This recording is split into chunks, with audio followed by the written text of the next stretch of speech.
Welcome to Back Yourself, BackChat's new podcast, speaking to business leaders and decision makers. This week on the show, Zeb Packard-Hair and Jason Credaro, co-founders of Shelter Brewing Co. right here in Western Australia. They've built one of Australia's biggest independent breweries, and it's two families uniting as one. A story of vision, community, and just having a crack. Let's get into it.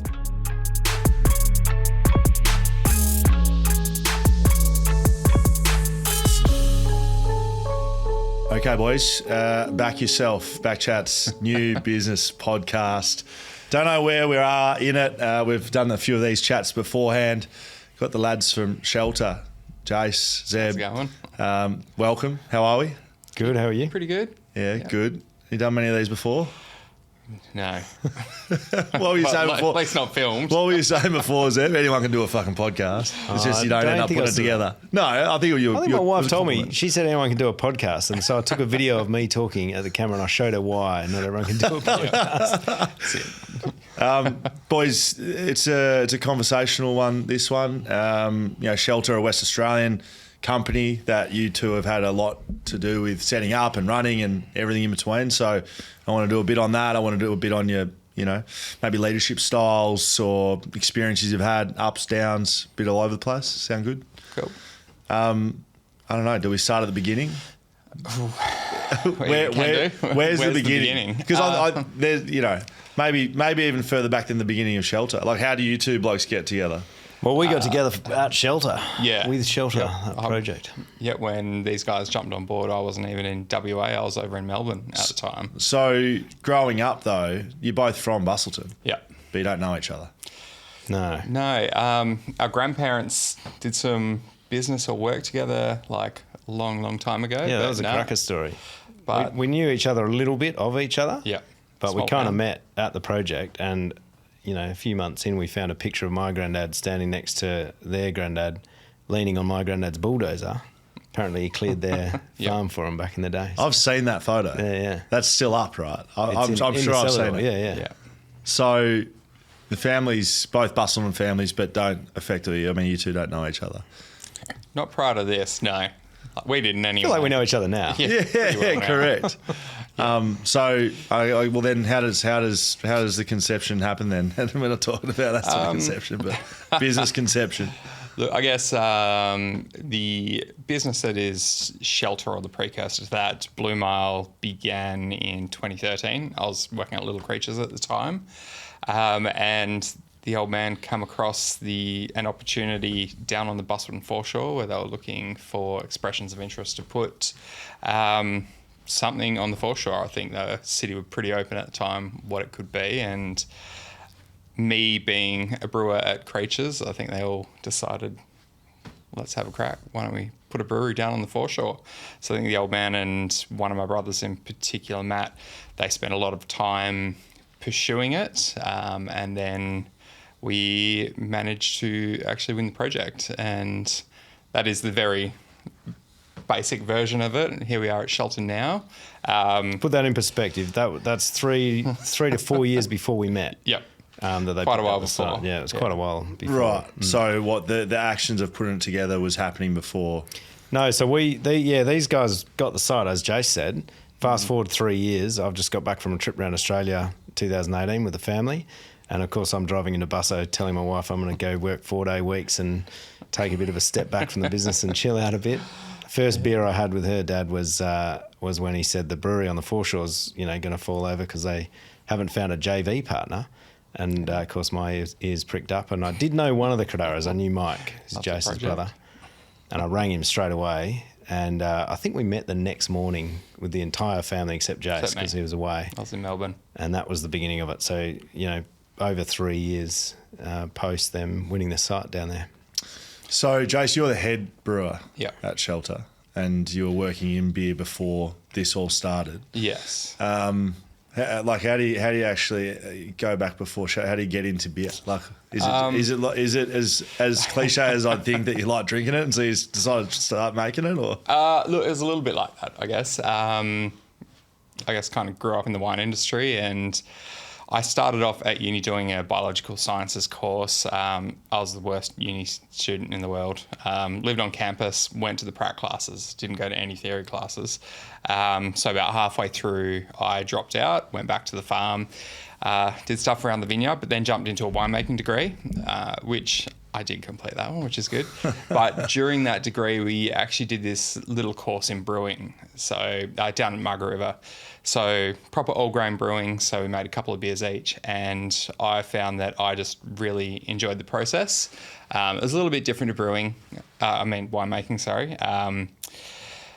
So I really enjoyed that. But once I finished my degree, I went up to Hortons in the Swan Valley and worked there, vintage work. So 12-hour days, 6 days a week on night shift. So I think during that period, I was building up some cash, and me and my mate, we decided that we were going to go on a trip to Germany. Well, we were going to go to the UK, but within 3 days of getting there, we jumped on a bus, went to Oktoberfest. And I think having experienced the process before and then coupling that up with the experiences of Oktoberfest, it was amazing. So much beer, and it was more the culture and the vibe of what Oktoberfest was. It was just so social. Everyone was happy. The beers were amazing. I think those two things it just clicked into place for me that this was something I preferred, the process, the culture behind it, the people in it. So when I got back, I started to eventually pursue that. It was about 6 months or so. I was back up at Hortons doing another vintage, and then I was looking around for a brewing course to go into, and they had one at ECU up in Joondalup. So jumped into that. While I was doing that, I managed to get into Billabong Brewing, which was in Mairie. They were a gluten-free brewery and one of the BYO breweries. So those guys recently just sold to Nail. So their facility's still there. So that was the early foray into it. So I was there for a little while, went back home, and then Little Creatures were advertising back when people advertised in the newspaper. I remember seeing that, and I reached out to them, which they'd already filled the position, but I guess because of my background, I was so keen to get in, they found a position for me there in the Pack site, and I've been in ever since. So I was there in Pack for about 9 months, and then at O'Connor, and then eventually transferred into brewing in Fremantle. So if that's what you're doing to get into beer, Zeb, what are you doing at this time? What are you doing? I reckon. What are you doing? Yeah, I reckon around that time. I was in Sydney studying. Yes. At the Australian Institute of Music. Okay. And I'd taken a course in arts and entertainment management, and but I already thought I knew everything, I think, at that point. And so I started a record label. I borrowed a heap of money off a couple of people. One of them was my dad. So I started a record label, of course, just with no experience, and signed a band, and they were called the Andy Walton Band, and also managed another band. And then we recorded an album, did a couple of national tours. And somewhere shortly after that, I realised I was really flat broke. So I'd smashed through all my funds. I'd also bailed out of the uni course at diploma level instead of heading on to get the bachelor. Perfect. And, that experience of hitting rock bottom cash-wise and needing to go home to get just a normal job and swing on a shovel for a bit to pay that off was, of course, when I realised I love business. Not sure why, but that's what got me into it, and kind of chased that ever since. And we were working through a residential development. So I eventually studied project management and got a qualification in that. Working in the family business, we developed the family farm in Bustleton into Old Broader Farm Estate, and I started to realise there's a bit more to learn. Probably my dad had forgotten, more than I knew. I kind of got that pretty clear. We finished that development, a bit more experience. My brother had finished his degree in engineering. He came home and we finished that development off probably, would have been 2017, I reckon, 2016, 17. So I spent a large part of my time sort of working in that space. And then we were kind of looking around for something to do, and my wife and I had gone around Australia because my brother had come back to work for us. And yeah, when we got back, that's kind of when we got into Shelter. So I've missed out all the bits where I was just wasting heaps of time in there. But Doing what? I mean, last time I saw you, I think, I've seen you beforehand, but great memory I had was taking Mark Reddings, our good friend, who's scared of flying, up in a 2-seater Cessna that you were flying. So I feel like you squeezed maybe some pilot training in there at some point. Oh, look, yeah, I mean, that was before. So I think I was a pretty rowdy kid back in school, and I think Mum and Dad were pretty concerned that maybe I might pick the wrong vocations. And that was one of their initiatives. So let's get him in an aeroplane and give him something to be interested in that's sort of worthy. And so I actually learned how to fly when I was 15, and got my pilot's license just a couple of weeks before I got my vehicle license. And I don't know why anyone ever trusted me in an aeroplane back then, but they let me fly it by myself. Well, it's just interesting. Like your mum and dad are worried about you getting into the wrong vocation. What are they? I'm not sure if they're with us or not, but like, what do they think now with you're in beer? So if they're worried about you getting into the wrong thing, no, seriously, I think. I think if you ask my mum, I think she'd be, if she gave an honest answer, she does. I think we've got her around, mate. We put an account on for mum and dad so they can go to the brewery and they can eat some food and they can put it on the account. I feel like that's got her around the beer. It's just funny, like, we don't want Seb getting caught up with the wrong crowd. It's like, Mum, I own a brewery. Yeah, and we got caught up with the wrong crowd, right? Yeah. No, I think it's interesting context. Like, you guys are coming from completely different lives, but you're both busso families, and there's kind of like it's a great match, but also it's like how fuck did this happen, basically. Yep. So if we talk about how it happened, so Zeb, you're saying you get involved basically when you guys have acquired the site, yep. Jace. So when I say you guys, is that just your family, you and your brothers? What? Yeah, our family. Yeah. Brothers, sister, mum, dad. So that part of the foreshore before Shelter was there. We're talking about Bustle and Jetty. If you're listening, not from WA, don't know what it is. It hasn't always been. I'm a big Mandurah man. Mandurah, Geelong, where I'm from, same thing. It hasn't always had this great reputation of the best place ever. I think it is now. But like even that foreshore, it wasn't.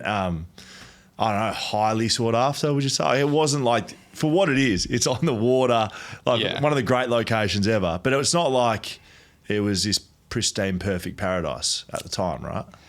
No, I guess Bustleton was kind of that stop off along the way to Dunsborough and Margaret River, whereas it was just kind of that little bit of a locals town only. There on the foreshore, there was originally the Nautical Lady theme park there. The Goose eventually built there. Equinox was there. Obviously, the jetty was there and the two smaller jetties, but it wasn't the holiday destination that it is today. It's completely different back then. Oh, I mean, I remember the foreshore when before the Goose was there. I don't remember before the Equinox was there, but there used to be car park where we are. Before it was the Nautical Lady, which was kind of like a skate park, water park, everything park. Good hangout. I worked there for and I spent a lot of my 17, 18-year-old days hanging out of the car, down at the playground, smoking darts, being rebellious in Busso. So definitely, nothing like what it is now. No, it's very different. So you acquire the space, the property, you put a brewery there. Yep. This is before Zeb.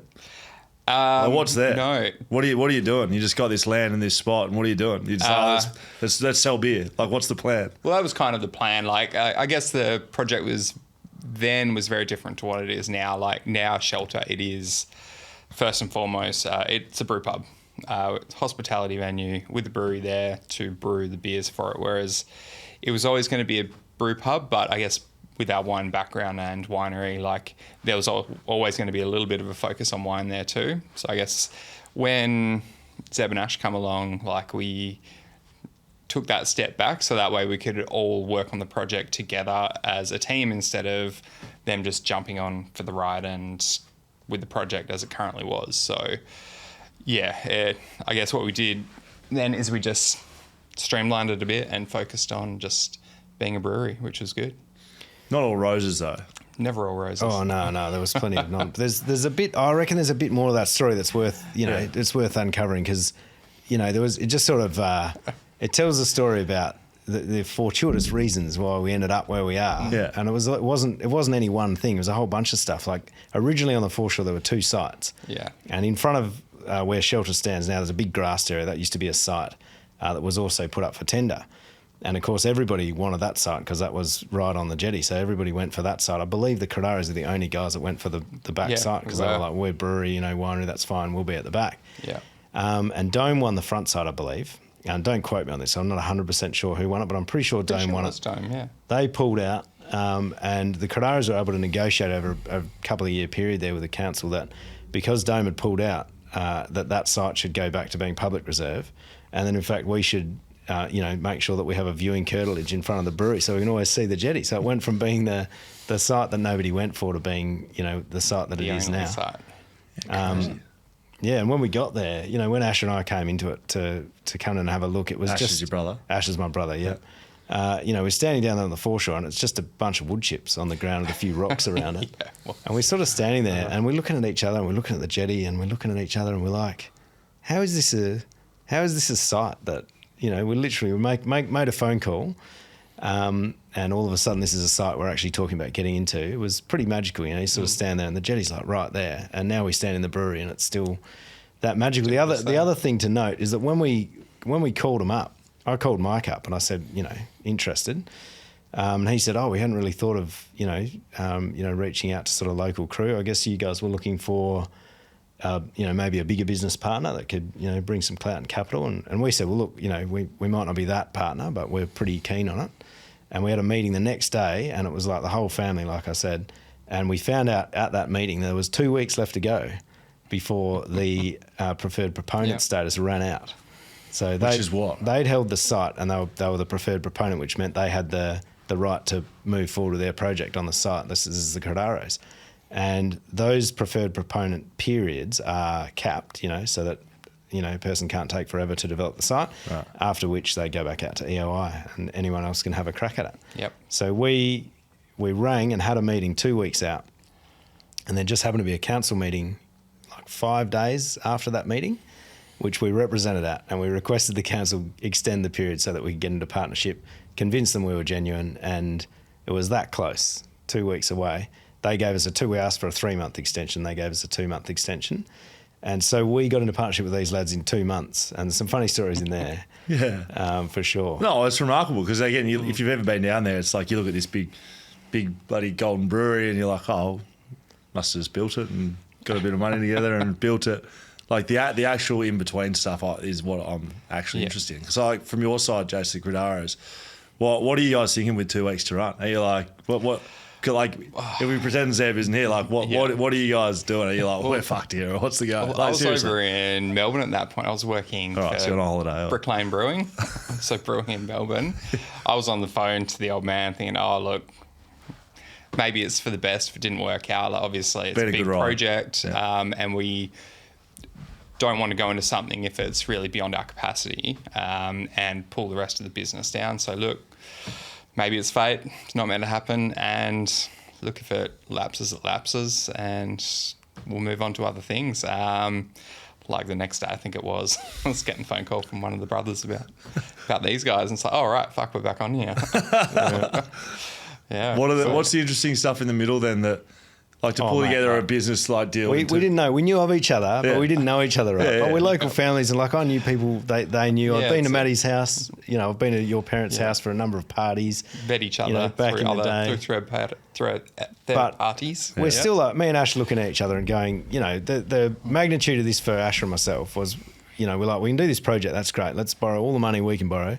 Let's put all the money in that we've got. Let's go to mum and dad and borrow all the money they've got. Let's go to the bank and borrow whatever we can and just borrow all the money. It was a big project for us. And so we were like, who are we getting into business with here? Like, we kind of know of them, but we don't know them. And how do you get to know, you look back at that stuff now, 3 years down the track, we know them really well. Yeah. And, we match really well. Like, we've got along really well. We don't agree on everything, but we've got our strengths and it's been really good. But at the beginning trying to figure that out, you look back and it's quite embarrassing, like the kind of stuff that we're going to do a test to make sure you're an all right person, and make sure you can brew a beer. Yeah, I come back on Christmas one time, and when I was working in Melbourne, and they made me do a beer, prove that I could actually brew.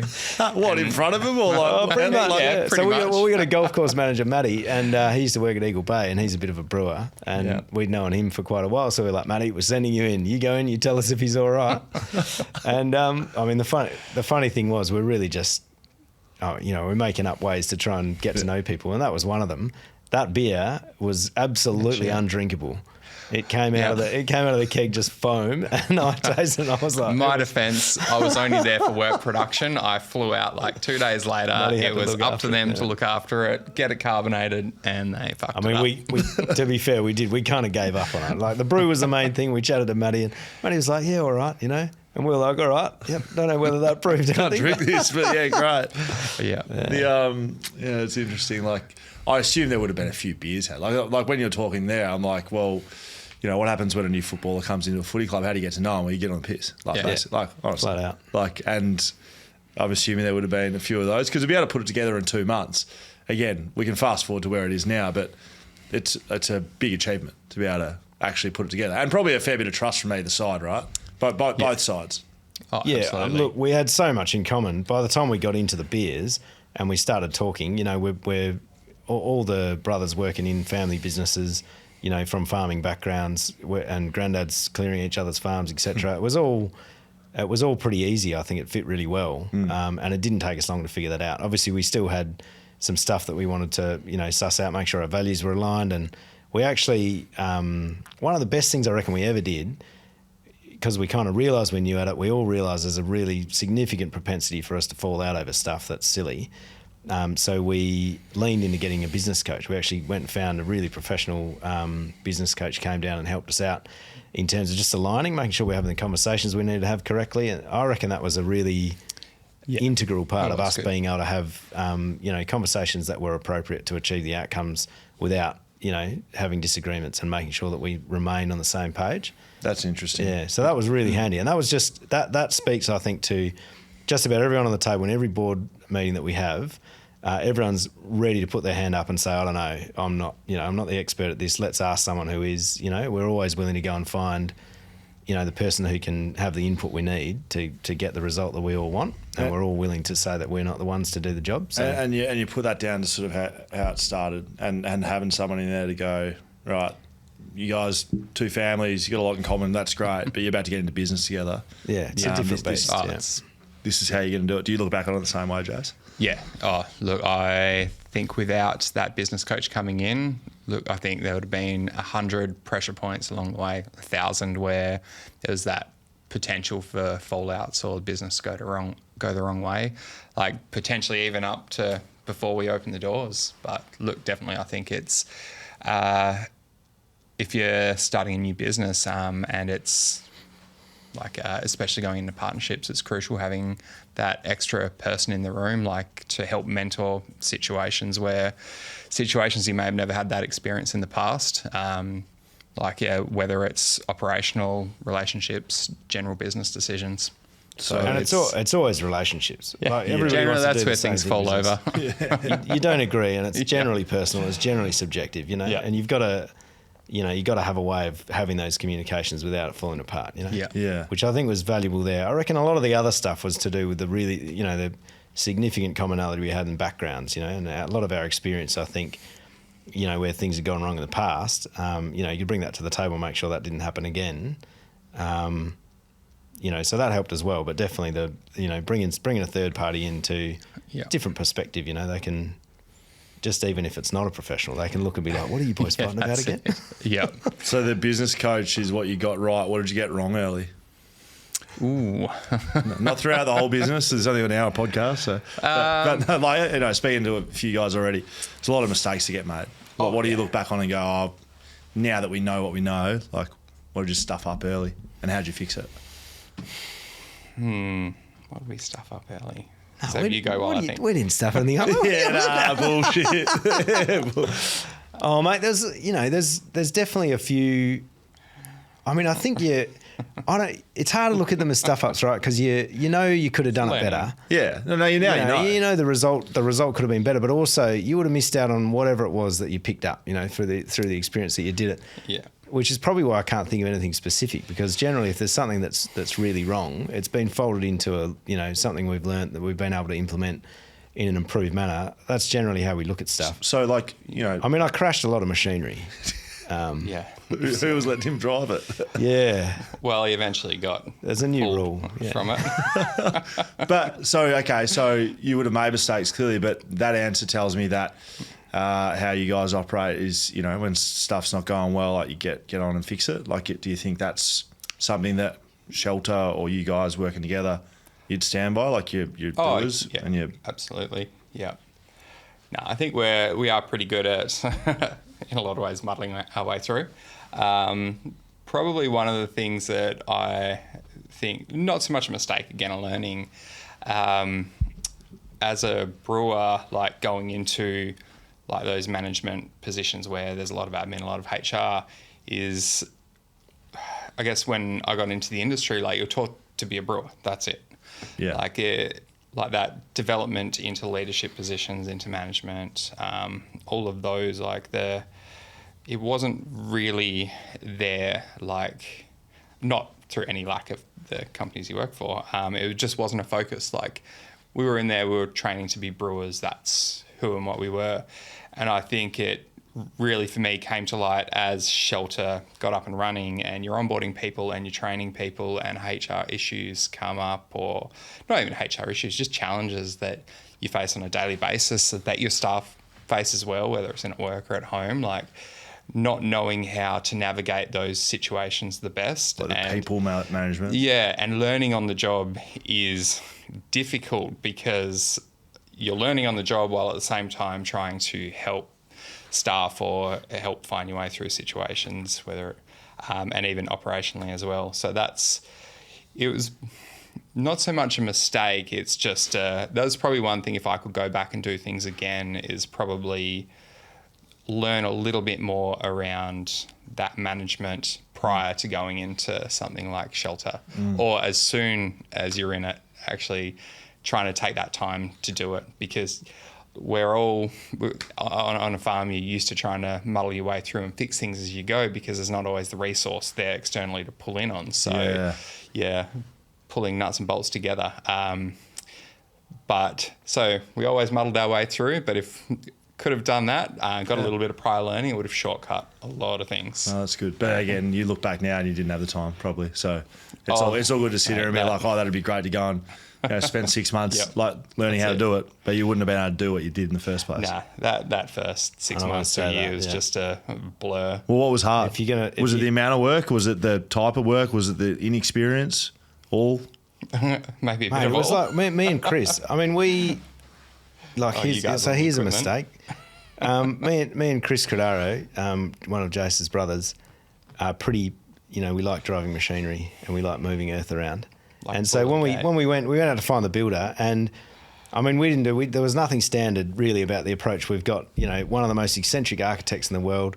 Saying the world, maybe that's blowing too much smoke, but great architect, really great concepts, and we got on board with the idea there, and we had a builder who was equally as amazing. He was a gifted builder, individual operator. He ran that entire build on Notepad on his iPhone. Like, no, I don't know anyone else that could do that. There's no schedule. There was no. I mean, it was joked through the trades that it was the newest renovation anyone had ever been involved with. We would pour concrete and cut it up the next day, put more pipes in that we'd forgotten. That cafe that's on the corner of Shelter, that rocked up like 3 months before we opened or something, like we're just bashing pipes into the concrete. Oh shit, this would be good. And it was good. Like, I think that's what makes, there's a bit of character added to the project from that. But, I think a lot of people would look in and consider quite a lot of those things mistakes. Me and Chris did the earthworks. Like we're grabbing our roller and grabbing our, borrowing my mate's posi track and You blokes, do you have qualifications to do that, or? yeah, we got all the tickets and the white cards, man. We're all Okay, compliant. sorry. It just sounds like the way you're talking. I just flying planes. I'll produce all that for you later. Music things and this and that. It's like, yeah, just got the rollers out, chucked a bit of couple of slabs down. It was legitimately though. That's kind of how it felt. I mean, we kind of digging away and we find, there's a bit of pipe left over from the nautical area. We got to dig a bit further down. Next thing you know, we're in a 6 foot deep hole with a posi track bogged. And we got there though, and we got all the compaction testing was good, and I don't think it's blowing away. So, but definitely a lot of stuff like that, a lot of learnings along the way. I don't think we're into the Little Otto's choc shop now, and that's a massively different process in terms of how we approach the design. The thresholds for when we push the button to say green light, make sure that we're actually ready. We would have been 6 months into the build. I reckon we were Rev 39 on the drawings. And I mean, we'll be lucky if we're Rev 4, Rev 5 through Otto's. Right. So you've learnt? Well, I definitely think the pros. We've surrounded ourselves with people that have stopped us from making those mistakes again. That's it. Yeah, that's good. I like it. What comes first then? Again, externally, no idea how this actually works. You want to make a beer. You want to brew your own beer. Does the beer, is that the first thing that comes, or is it the brand? Is it like you talk about brew pub? Like, is it the location? What spits out first? Or not what's most important, but yeah, how does it actually work? Are you like, all right, here's the beer we're going to sell, and or is it again convoluted and normally, or in relation to Shelter? Both. Yeah. Normally, what would be the plan that would be great to execute? Well, I've actually just changed up the processes because it was a bit loose at times. So it just depends on who's driving the beer. Is it a beer that the brewers are driving, on the sales team are driving, or the marketing team wants to drive, really?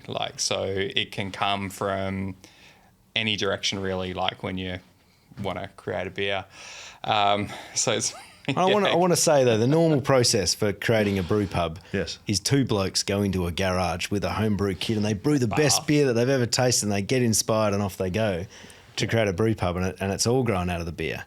I mean, there's so many stories out there like that. That's how it... So is that what happened here or not? I mean, it's kind of what happened. We had an element of that, but we had an element of just picking up all the pieces and throwing them on the page and then sorting it out later. And, we are probably, I was saying earlier to Jace, we're probably, only just really going into a consolidation phase now where we're going, wow, we've done everything, all at once for the last 3 years.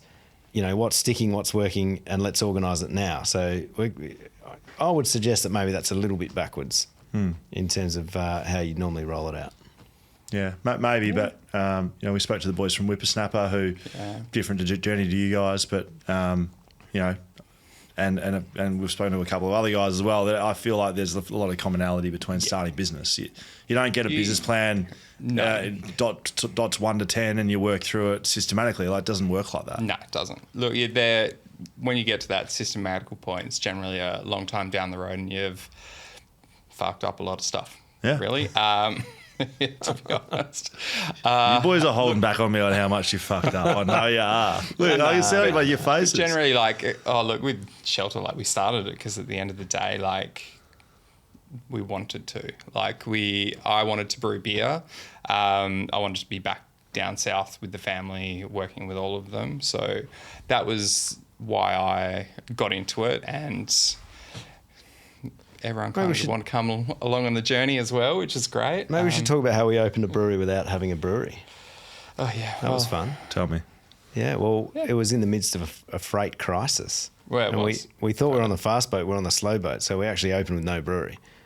So, luckily Jace had a brewery in another shed somewhere. From the old days. So prior to Shelter, we had Blue Mile Brewing.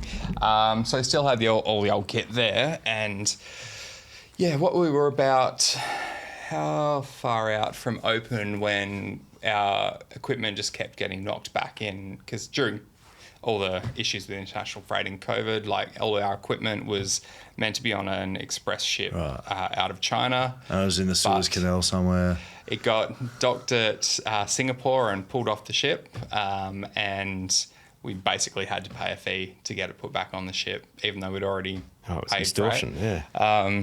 So it Deliver arrived. the news to Jace was like, you and Jace Lane, the head of sales, were down stirring mashes into the old vertically That's integrated it. kit. Yeah. Yep. So that was delayed coming, and I had the old 10 hect kit turning over every other day. And I think from that old system, in that 6 weeks lead up to the opening of Shelter, we punched out about these guys didn't come down and help. No, we didn't help. About 250 kegs. On We this sent tiny Lano. Lano little came and kit. helped. Lano came and helped, once or twice, but I covered him in hot hops one day from the whirlpool and didn't come back. Jace was pretty wrecked by the time we opened, I think. By the time we actually opened, I was so physically and emotionally drained. I was fucking done, hey.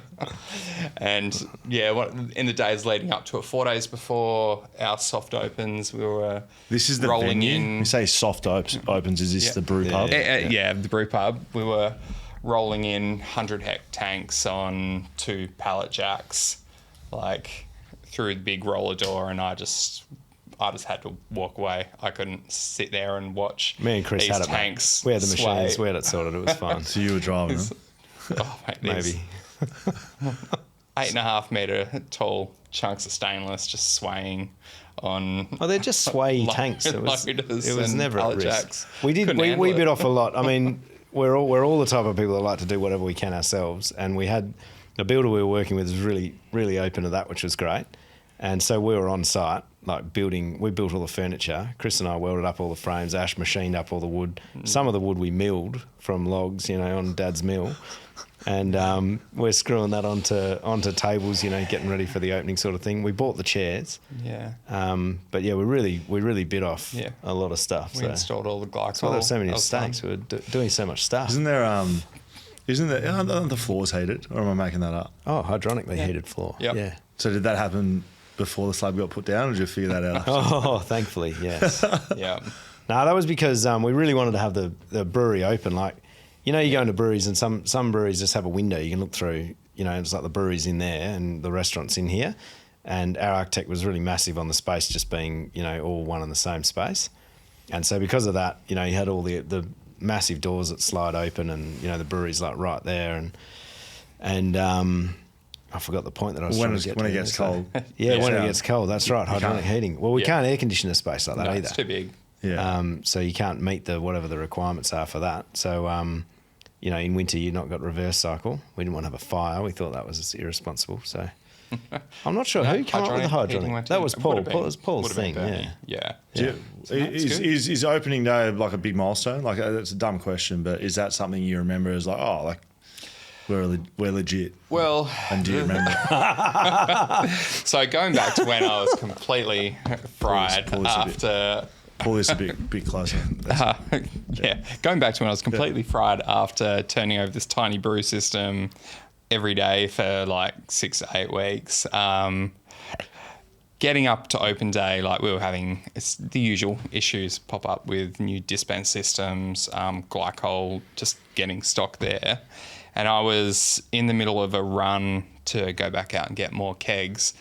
And the mayor at the time come in and decided he wanted a beer. So I missed the first beer poured at my own brewery. They didn't hold him back. So not going to lie, I fucking cracked it. Hey, we I knew dropped the all kegs. about it. Yeah. I went home. So this is a big thing. Like again, I It's know. a massive thing. Like you got a brewer like working their ass off. These guys are just watching me brew. 4 years. Oh, it was like the 4 years, by Sally. This is a combination of the years. most appropriate person to pour the first beer is definitely Jace. Yes. Didn't even wait for me. so who Wasn't there to poured it? watch the first Well, it wasn't pour. me either. I don't know who. He's did pour avoiding it. it. Who poured it? Yes, you do. It was probably Paul. it. I think it might have been. Got to Paul. have been Paul. Yeah. Maley. So I wasn't, So Okay. I wasn't even there, mate. I was gutted. Yeah. Yep. And what do you mean he was angry? Like he was I angry. went home. Quick funny side story about that. Yeah. Is we rang the mayor and we were like, oh, the beer's on, it's ready to go. Like, have you got a minute? Can you come down? We kind of want you to be the first one to buy a beer. Well, he came down and he got his credit card out for the shot. And he went to tap it, and as soon as the photo was taken, he put his credit card back in his wallet. So first beer was on us. So the brewer hasn't poured it. No one's paid for it. And you're for it. like, all right, we've made it. Great, free Yeah. beers getting poured. That was when we knew we were legit. Yeah, Yeah, for sure. yeah. Just- No, it was a good day. Yeah, well, Getting open. yeah. That's a good answer, though. Is there other sort of milestones over the last few years? Like if that's, day one, pouring the first beer or not pouring the first beer, is there things that you're like, oh, that's been big for us. That was a big moment. Oh, look, we didn't can our products when we first opened. So getting beer into can and getting a few cartons out, I think, to some of the local guys just prior to Christmas. That was a big.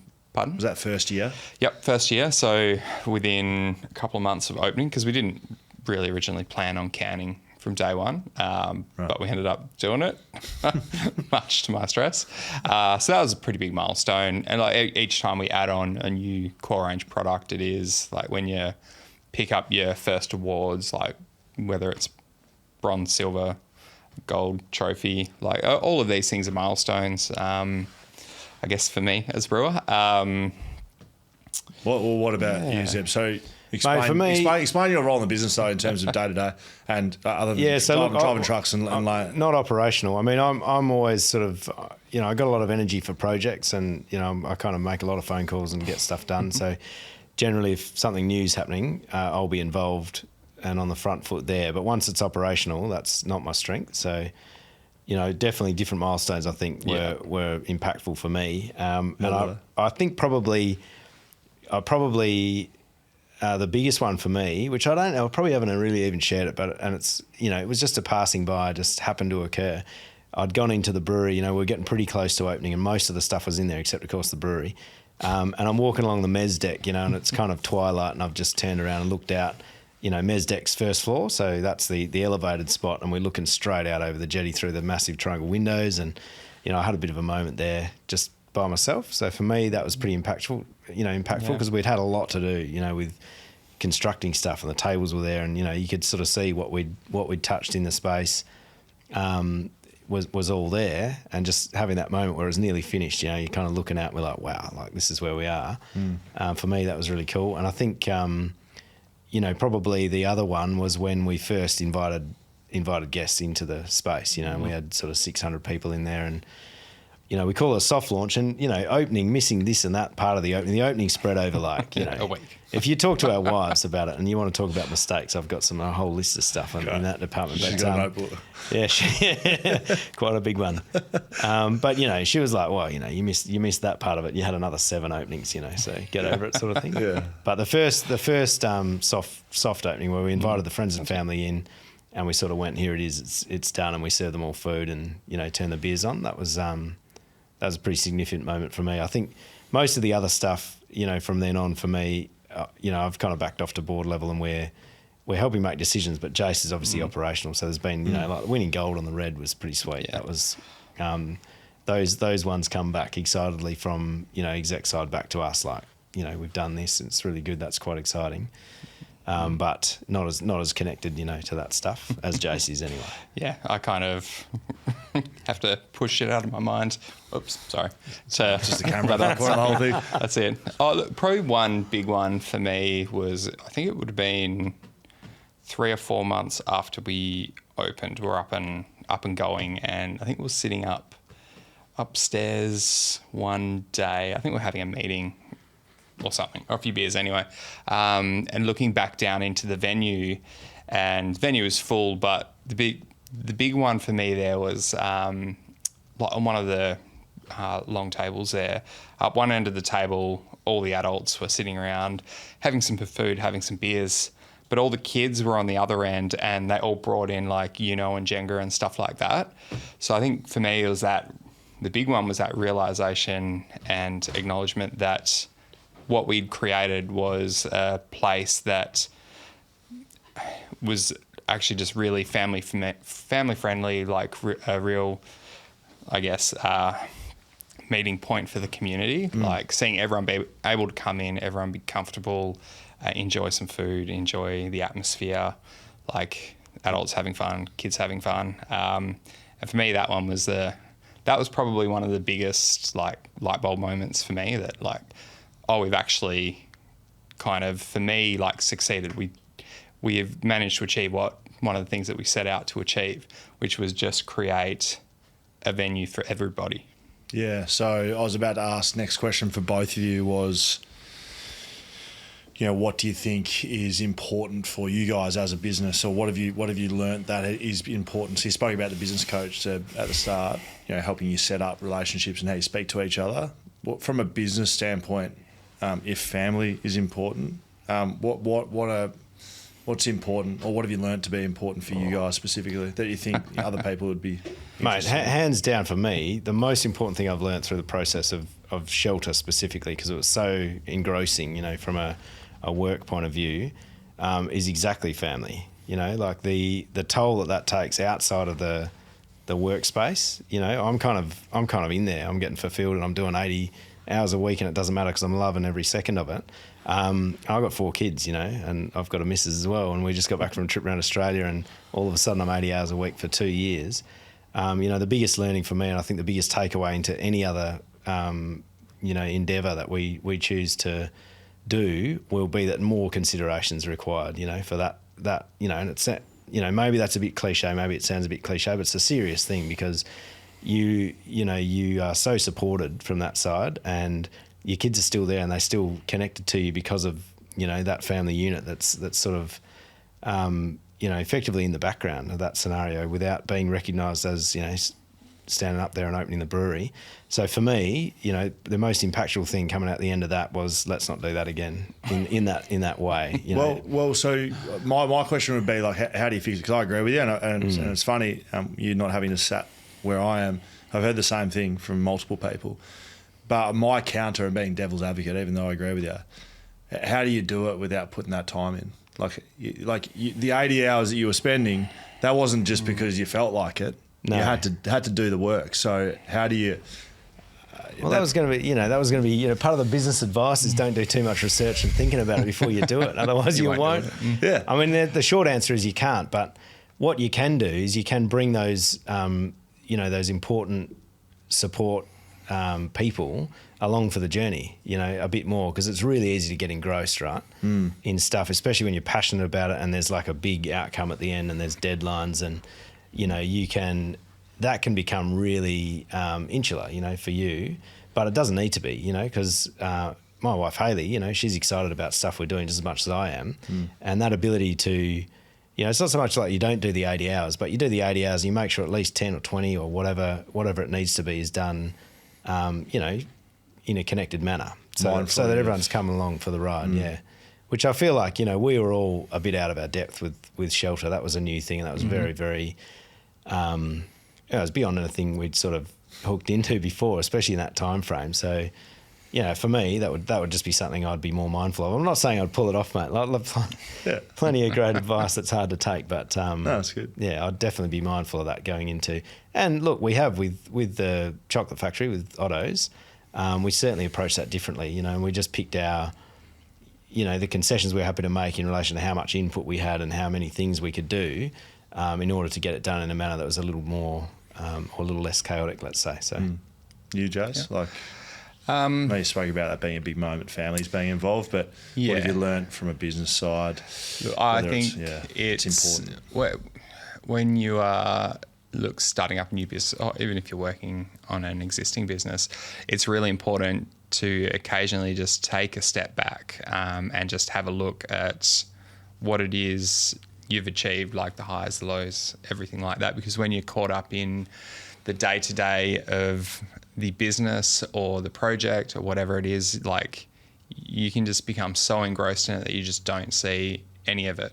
And look, I definitely will admit that I was very much like that in that first year. So, and you can have a tendency to spiral on the negatives and the things that didn't go wrong, like what you fucked up, what you could have done better. So it is really important to just take a step back, a few deep breaths, and actually just look at what you're actually working on, what you're creating, and in particular the positives. Because I guess as people, we all like to dwell on the negatives and talk about that. So actually, spending that time to just look around, see what you're achieving. It's so important. What was the goal when you first started? And has that changed?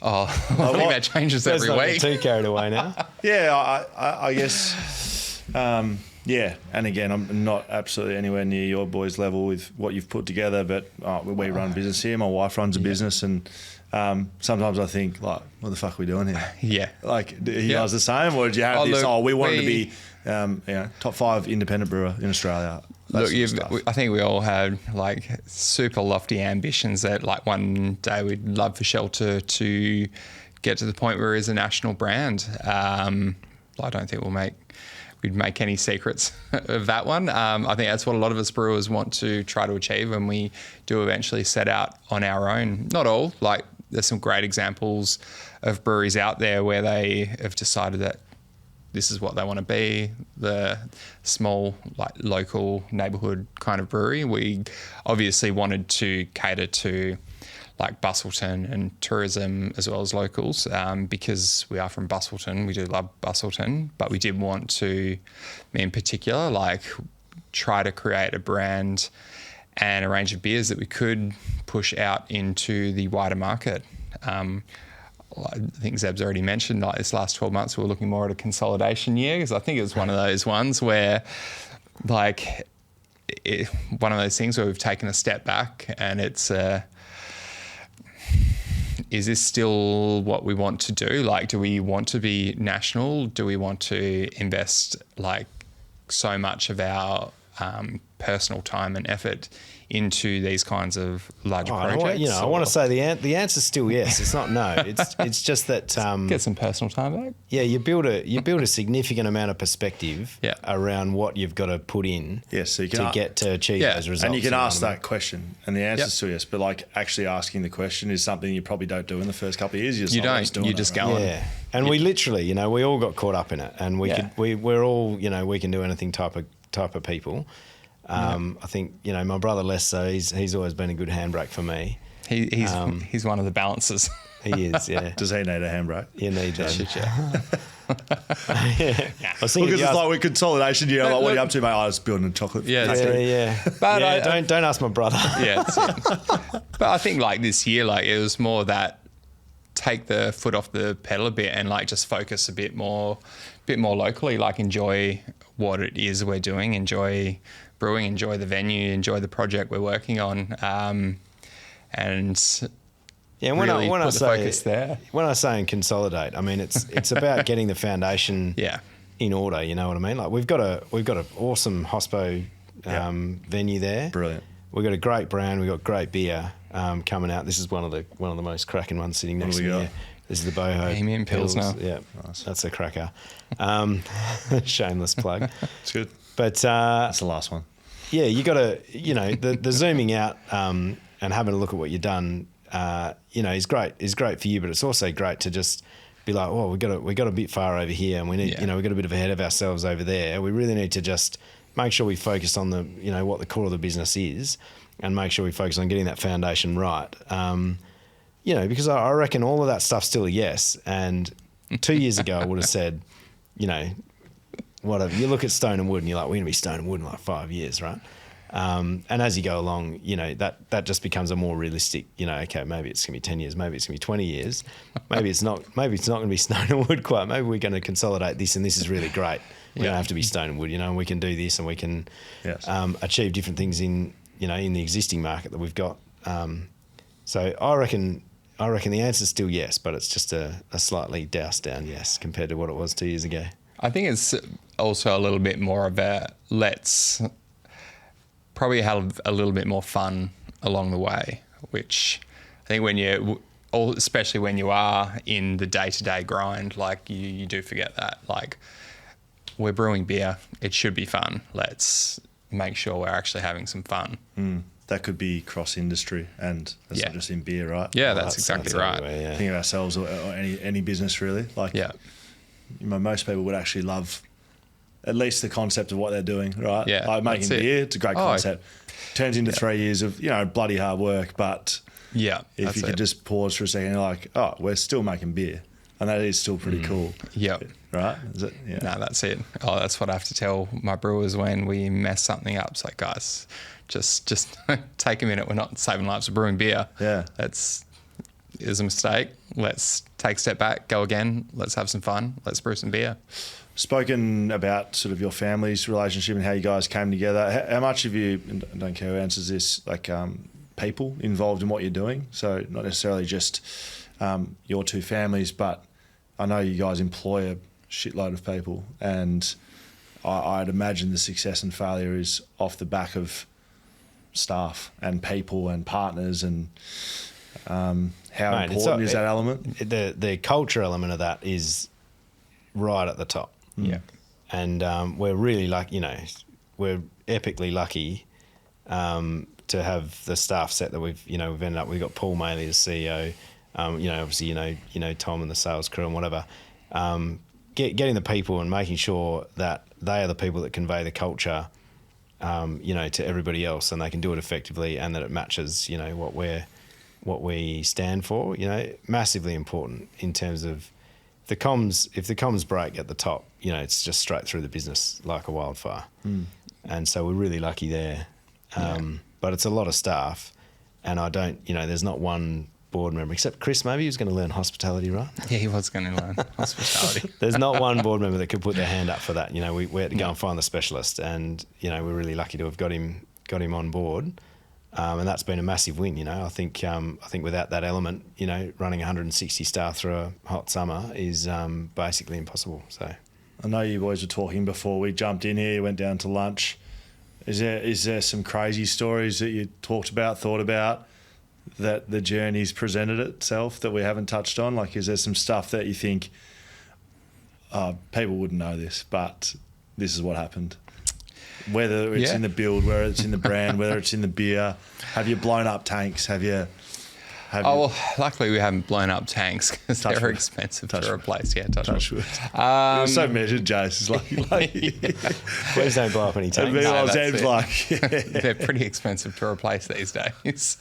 No, not blown up tanks. Oh, look, we've had the usual brewing mishaps of dry hopping tanks that have like a carbonation level a little bit higher than usual. Hops go in, and then all of a sudden that the hops create nucleation points, and CO2 just comes out of the beer, and you just have this massive geyser of beer coming out the top of the tank.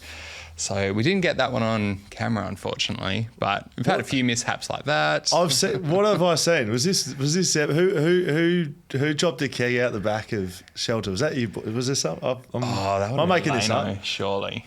I swear I was saying someone. Oh, are you talking about Are you talking about?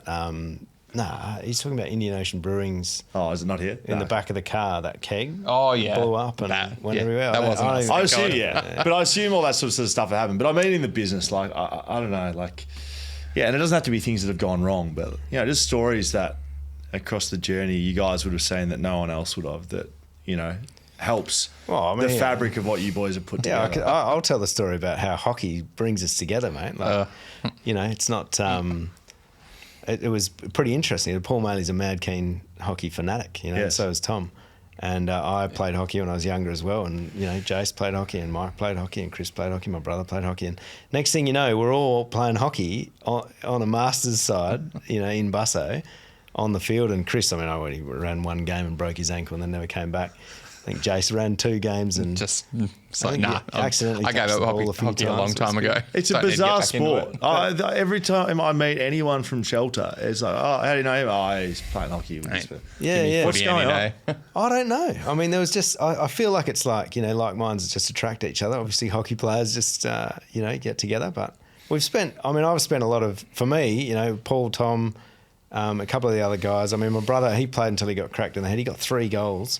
And the rule's 3 goals and you're off. And he didn't follow the rule. He got a 4th goal and then he got cracked in the head and off to hospital. So serves him right. Yeah, absolutely. That's what I reckon. And he never came back after that. Took up basketball. Yeah.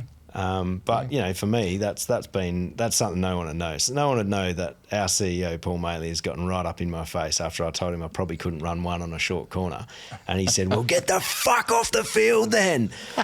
And they probably also wouldn't know that his wife came up to him afterwards and told him that he better go and apologise to me.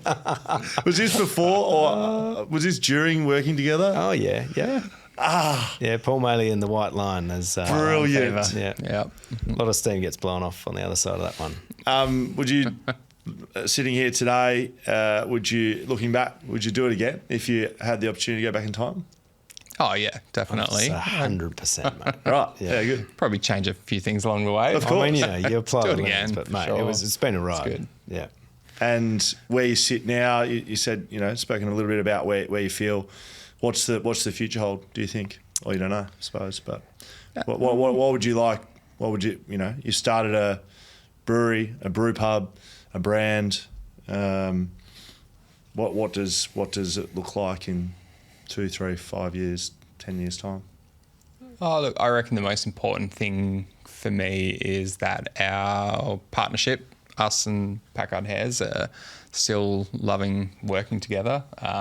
We enjoy doing projects together. And not only that, we're all good mates now. So, look, future for like the actual business of Shelter aside, that's probably the number one really for me. And then in terms of the business, look, I think it's I don't know.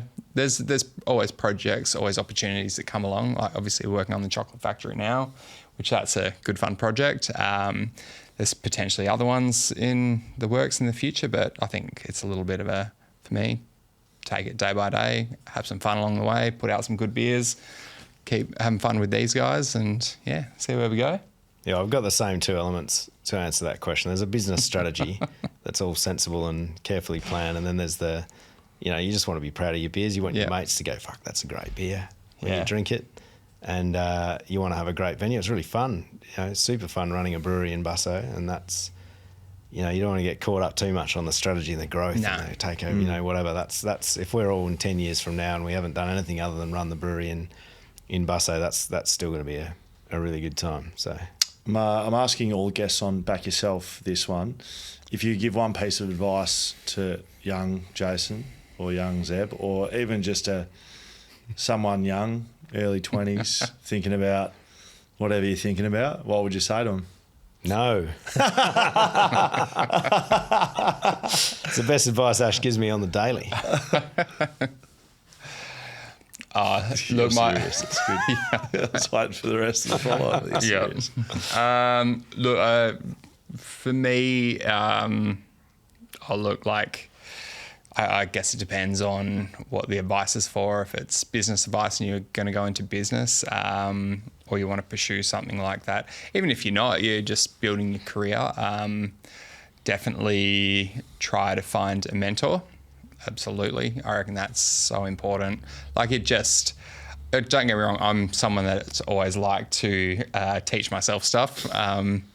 I've had a lot of fun, a lot of injuries, teaching myself to kite surf, everything like that. But I think I would have shortcut a lot of things in brewing if I had have actually really gone out and pursued and found a mentor just to help, guide me through quite a lot of the little pitfalls along the way. That, and look, aside from all that and the mentor type of thing, just always trust your gut.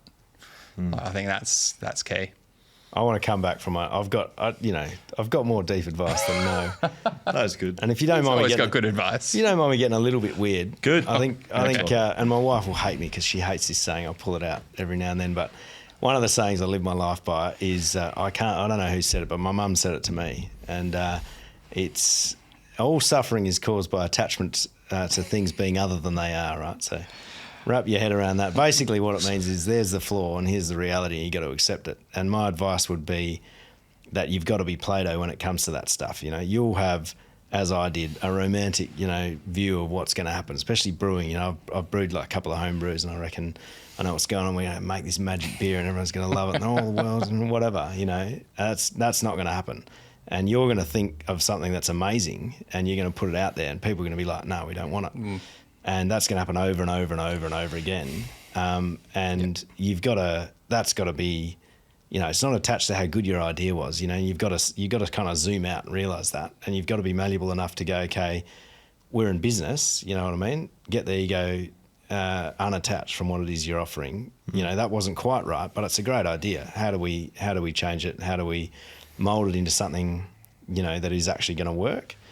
And I think that's what my advice would be. It's just make sure that you're always malleable enough and zoomed out enough to have that perspective. Don't get tethered to the romance of it, and then when it doesn't work out, just it's the dead horse thing, right? Like, the dead horse is dead, and you have a meeting about whether you change the jockey or whether you change the diet or whether you get a new trainer. Or, if the horse is dead, it's dead, and move on with something else.